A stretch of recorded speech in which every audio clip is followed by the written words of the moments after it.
सभी विधानसभा सीटों पर लड़ेंगे चुनाव। जनस्वराज देश के जाने माने माननीय नीतिकार, जिन्होंने देश के कई रणनीति पार्टियों को जिताने का कार्य किया है, प्रशांत किशोर जी ने अब अपनी नई पार्टी की स्थापना की।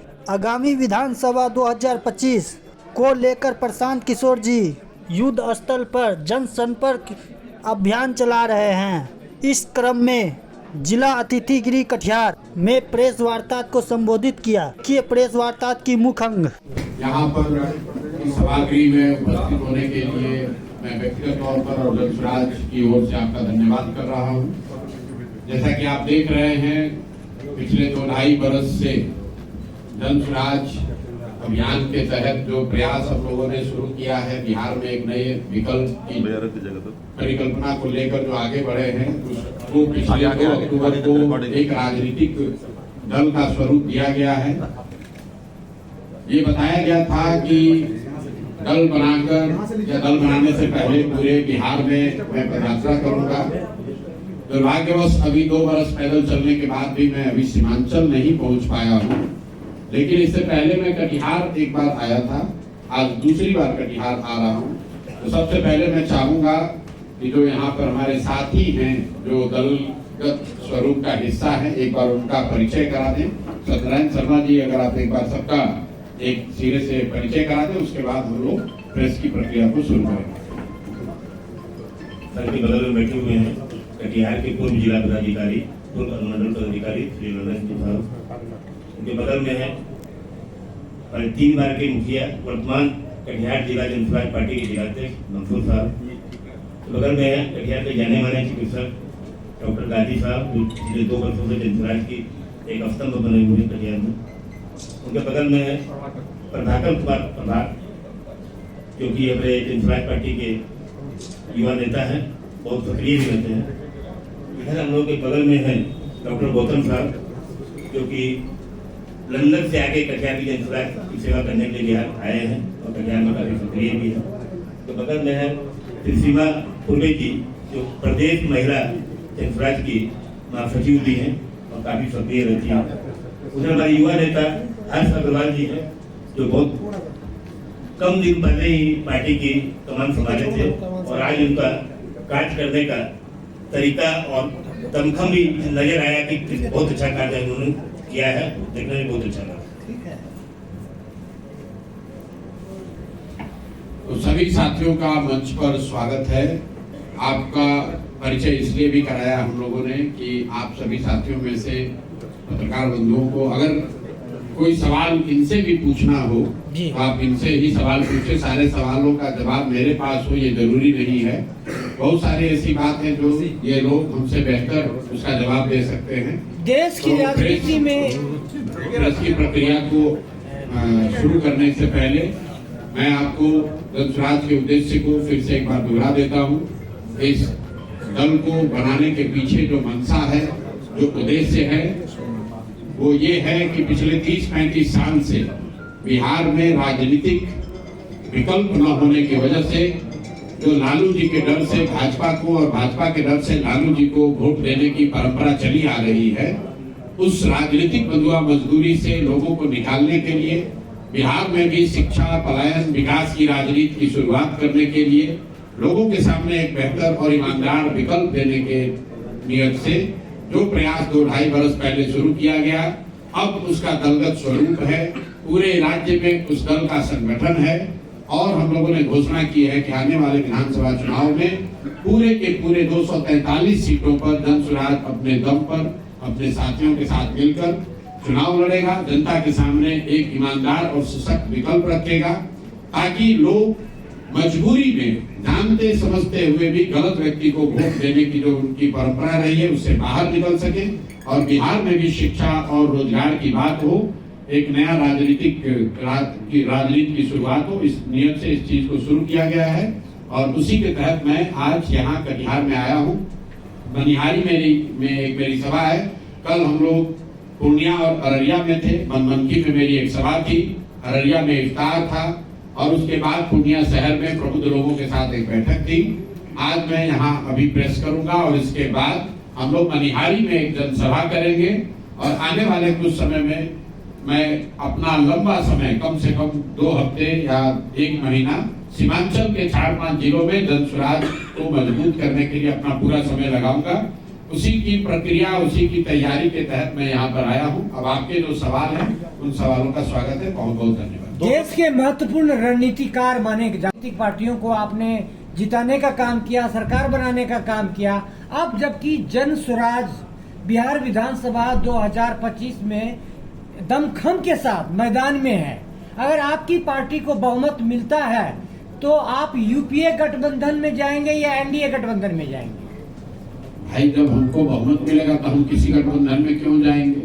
शायद आप ये पूछना चाह रहे हैं कि अगर बहुमत नहीं मिला तो कहाँ जाएंगे? जी, तो बहुमत नहीं मिला तो हम लोग विपक्ष में बैठेंगे।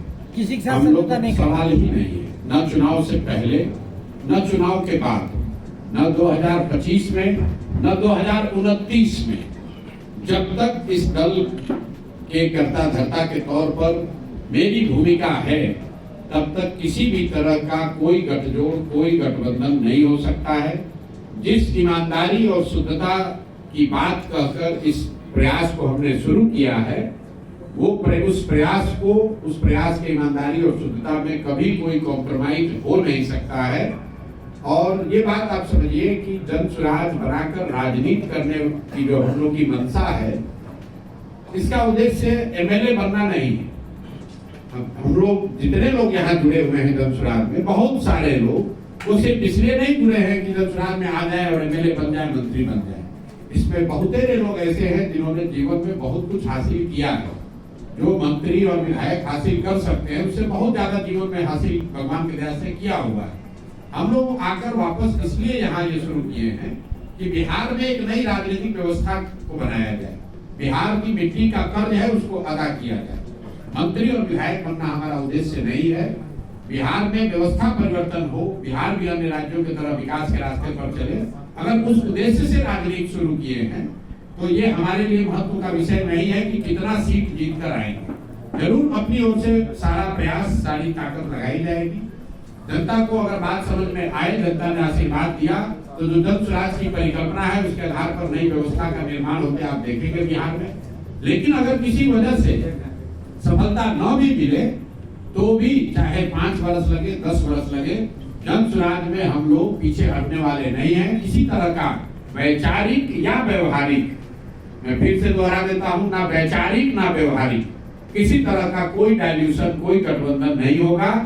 शुद्धता और ईमानदारी इसकी मूलधन हम लोग का वही है और उसको हम लोग खोकर आगे राजनीति नहीं करना चाहते हैं। इसलिए जन स्वराज अपने दम पर ही चुनाव लड़ेगा, अपने विचार, अपने प्रयास के आधार पर चुनाव लड़ेगा।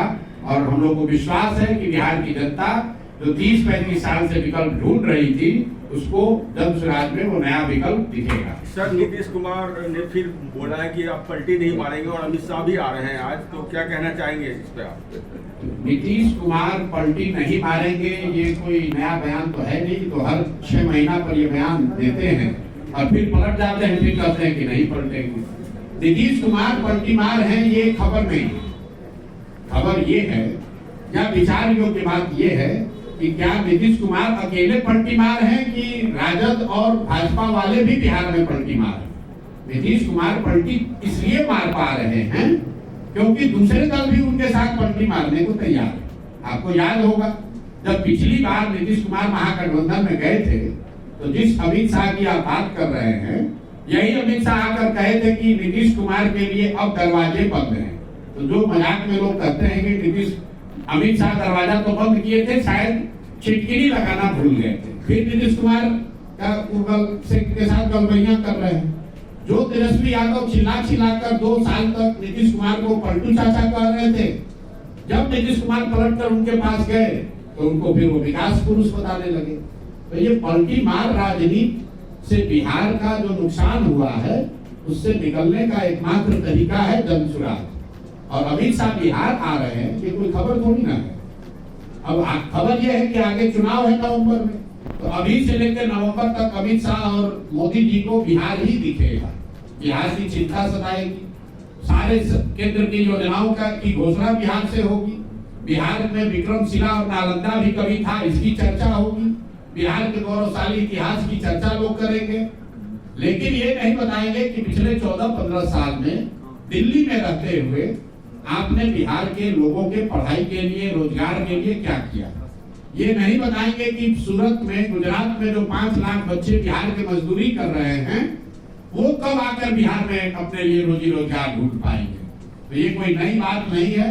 जहाँ ये पिछले 10 साल से हम लोग देख रहे हैं, मोदी साहब जहाँ चुनाव होता है वहीं पर ये लोग कैंप करते हैं, वहीं पर आते हैं। अब जैसे बिहार में चुनाव खत्म होगा, देखो बंगाल और तमिलनाडु दिखने लगेगा।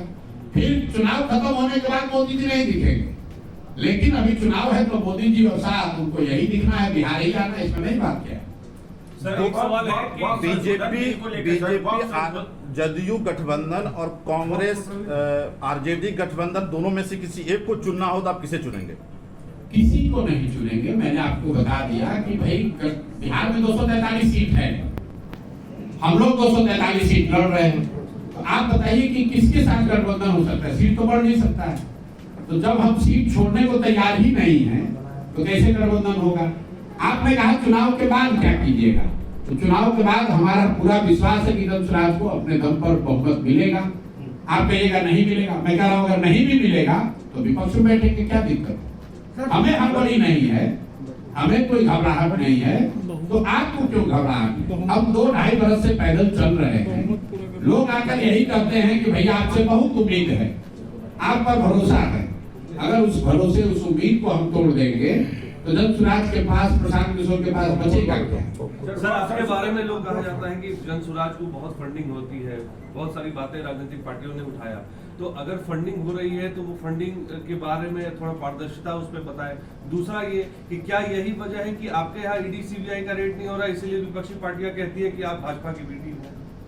पहली बात जो आपने दूसरा सवाल पूछा कि सोनिया गांधी पर ईडी सीबीआई का रेड हुआ है, क्या सोनिया गांधी पर ईडी सीबीआई का रेड हुआ है? कांग्रेस के और लोग, मेरी बात सुन लो भाई।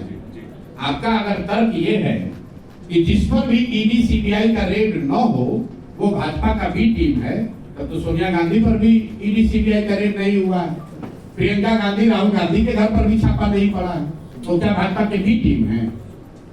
भाजपा की बी टीम है, ये कौन कह रहा है? ये राजद वाले कह रहे हैं। स्वाभाविक है, उनका वोट खिसक रहा है। जो मुसलमानों को भाजपा का डर दिखाकर पिछले 30-35 साल से राजद वाले उनका शोषण कर रहे हैं, अब उनको ये डर सता रहा है कि हमारे लालटेन में जिन मुसलमानों की खून पसीने को किरासन तेल बनाकर आप जला रहे हैं, अपने घर में रोशनी कर रहे हैं, वो मुसलमानों को, उन साथियों को आज एक नया विकल्प धनसुराज में मिल गया। मैं ये नहीं कह रहा हूँ कि सारा मुसलमान धनसुराज में आ गया है, लेकिन मुसलमानों के सामने एक विकल्प, एक रास्ता खुल गया। अब इसको रोकने के लिए राजद के पास कुछ कहने के लिए है नहीं। राजद के लोग ये तो कह नहीं सकते हैं कि हम लोगों ने मुसलमानों के लिए, विकास के लिए क्या किया। वो तो ये नहीं कह सकते हैं कि हमने उनके बच्चों को पढ़ाने के लिए, उनके रोजगार के लिए क्या किया। ये नहीं कह सकते हैं कि हमने मुसलमानों को राजनीतिक हिस्सेदारी, भागीदारी दी।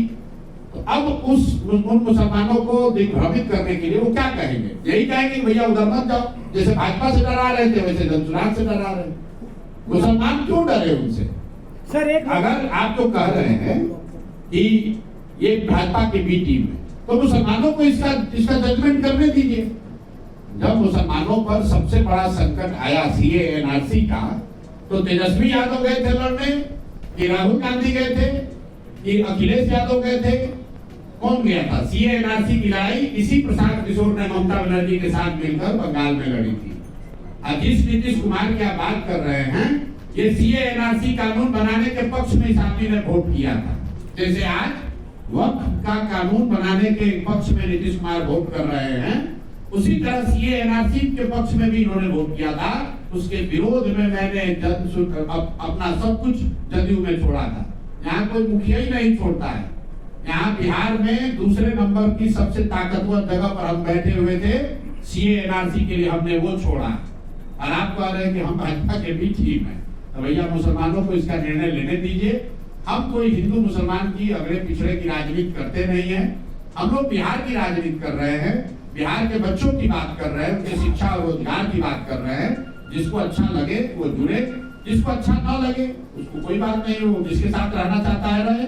सड़क पर नमाज को लेकर राजनीति हो रही है सर, क्या कहें? कहाँ पर राजनीति हो रही है सड़क पर नमाज? उत्तर प्रदेश में हो रही है। हम लोग कटिहार में बैठे हैं, उत्तर प्रदेश में किस तरह की सरकार चलाते हैं, वो उनकी पूरी राजनीति हिंदू मुस्लिम के आधार पर है। योगी जी की सरकार ही इसी पर चलती है कि मुसलमानों को डराओ, हिंदुओं को लड़ाओ, तो स्वाभाविक है कि ये तो काम करेंगे ही करेंगे, इसमें नई बात क्या है।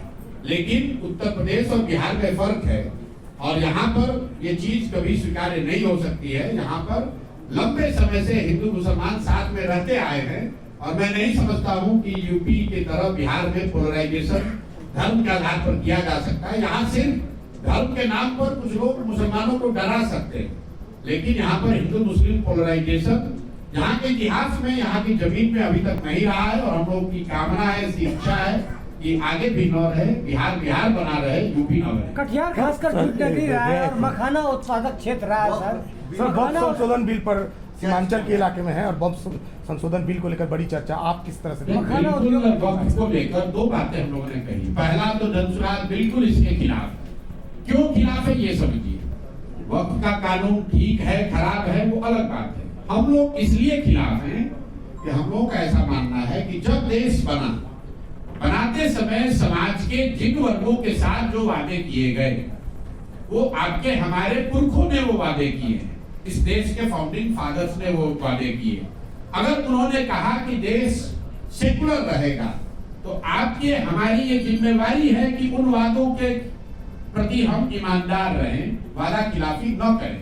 अगर संविधान में जो बात कही गई है उसमें कोई परिवर्तन आप लाना चाहते हैं, तो जिस वर्ग को वो परिवर्तन प्रभावित करेगा, उस वर्ग को जब तक आप कॉन्फिडेंस में नहीं लेंगे तब तक वो मान्य नहीं होगा। आप मुसलमानों की बात छोड़िए, किसानों के लिए मोदी जी ने एक कानून बनाया, किसान उससे सहमत नहीं हुए, तो क्या पूरे देश में उसका विरोध नहीं हुआ?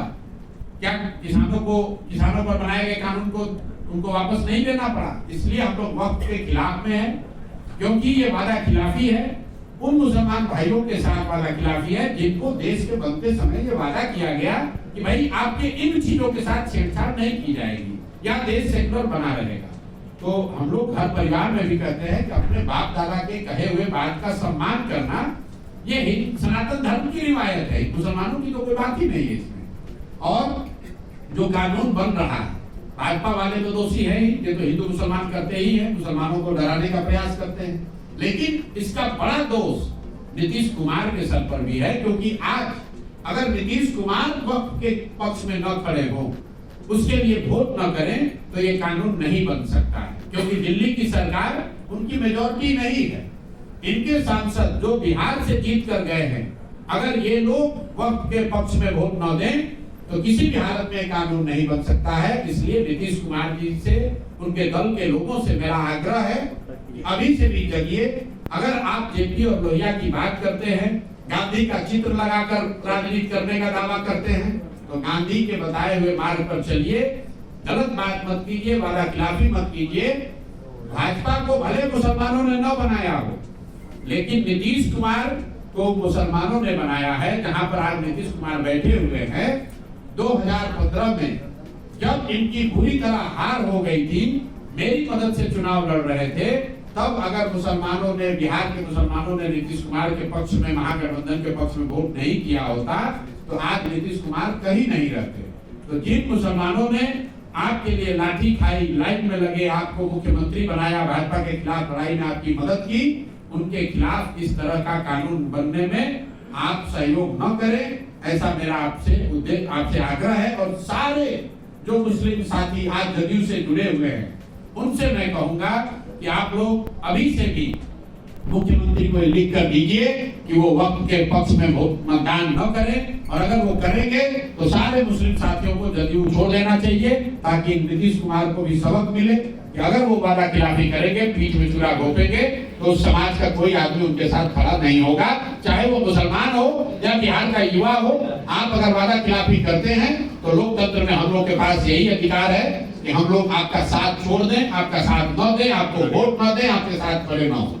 सर आपके ब्रोशर में 2000 रुपए देने की बात महिलाओं को की गई, युवाओं को भी आप सर, देश की- दोस्त, अच्छा मित्र बता दोस्त सकते हैं। मेरे बहुत लोग दोस्त हैं, सर- आप मेरे दोस्त हैं, सुलझे हुए व्यक्ति हैं, अच्छे व्यक्ति हैं, देश की गिनती युवा नेता हैं। बिहार में जात पात से ऊपर उठकर विकास की बात कर रहे हैं, लेकिन उनकी राजनीति अलग है। वो भाजपा के साथ राजनीति करते हैं, हमारी राजनीति अलग है। कुणाल कामरा कंट्रोवर्सी पे आपको बोलना चाहिए, जैसे महाराष्ट्र में जाके हैं। देखिए, कुणाल कामरा जो हैं वो भी मेरे दोस्त हैं और विदूषक हैं, स्टैंडिंग कॉमेडियन जिसको कहते हैं, स्टैंड अप कॉमेडियन जिसको आप कहते हैं।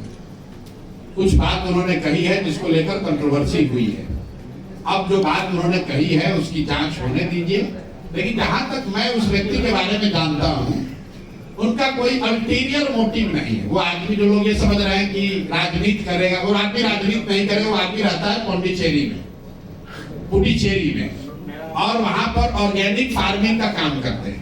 साथ में कुछ ये स्टैंड अप कॉमेडियन का भी काम करते हैं। उस आदमी के दिल में कोई राजनीतिक विद्वेष वाली बात नहीं है। ये लोग देश को प्यार करने वाले लोग हैं। शब्दों के चयन में कुछ गलती हो सकती है, आप उससे सहमत असहमत हो सकते हैं। अगर उन्होंने शब्दों के चयन में कोई गलती की है तो जो यहाँ का कानून है उसके अनुरूप उन पर कार्रवाई होनी चाहिए, लेकिन वो व्यक्ति देश के या देश के संविधान के प्रति श्रद्धा रखने वाले लोग हैं, इतना तो मैं कह सकता हूँ। सर एक राज्यसभा में सर सीमांचल के इलाके में है, और सीमांचल में शिक्षा भ्रष्टाचार ये तो मुद्दा है ही, लेकिन चुनाव आते ही कुछ और मुद्दा हो जाता है। घुसपैठ पे चर्चा होती है, लव जिहाद पे चर्चा अरे होती है। भाई, ये अमित शाह आएंगे तो इसके अलावा क्या बात करेंगे? सीमांचल में क्या होगा? चंपारण में भी जाकर यही बात करेंगे, यूपी कुशीनगर में भी जाकर यही बात करेंगे, बंगाल जाएंगे तो यही बात करेंगे। मोदी जी ने जो भाषण राजस्थान में दिया वो सीमांचल में आकर थोड़ी न दिया था कि आपका भैंस चोरी हो जाएगा। सर क्या लगता है ये मुद्दा है या नहीं है? ये घुसपैठ, देखिए, राजनीति में मुद्दा हो या ना हो उसको मुद्दा आदमी बनाता है। अब लालू जी आएंगे तो वो भी मुद्दा बनाएंगे, तभी तो मुसलमान डरेगा, तभी तो उनको वोट देगा।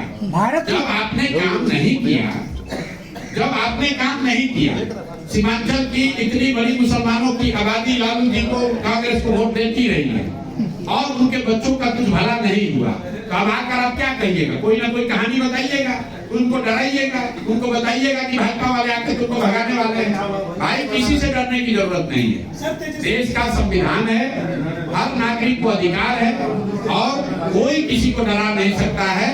हर व्यक्ति को अपने बच्चों के भविष्य के लिए जो सही लगे उसको चुनना चाहिए, उसको आगे वोट देना चाहिए, उसके साथ खड़ा होना चाहिए। बहुत बहुत धन्यवाद भैया, हो गया।